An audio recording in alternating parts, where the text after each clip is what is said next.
कवन भत्तर कटनी भत्तार के फंसवलस से जिया पावेला तखा से हो नहीं नाचे हमर से जिया रहता उपवा से हो नहीं नाचे। कौन गधे के डेपो पे बैठ गई नहीं? गाड़ी चलावा कि बैलगाड़ी?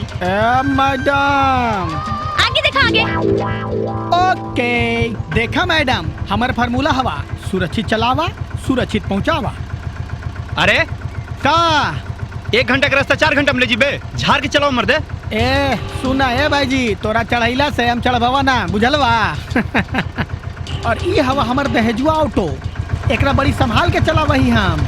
मतलब ई कि हमरा ससुर ई देलथुन बियाह में दहेज में, और जब देलथुन तो कहलथुन कि एकरा में कुछ होके के ना चाहिए बुझलवा। एकरा में खरो जलवा तो समझ ले कि हमरो में खरो चलवा बुझलवा कि ना। हाँ बैठा चुपचाप, चलेला तो चला ना तो उतरा। बड़ा आइला हमरा सिखावे ऑटो चलावेला। अभी बताओ दहेज से जिया। अरे हट रे ए भाई, अरे रे रे भाई रे रे, अरे पकड़ रे पकड़, अरे मार अरे ऑटो दहेजुआ मार रे दहेजुआ मार रे मार, अरे रोक रे बाप रे मेहरबा की पतली तोड़ दी रे, अरे रोक रे चला रे। लागत तो खराब हो गेल। ऐसे को गाड़ी चलावे रे पगला, कहां से अगले रे कगल में तेरे पगला।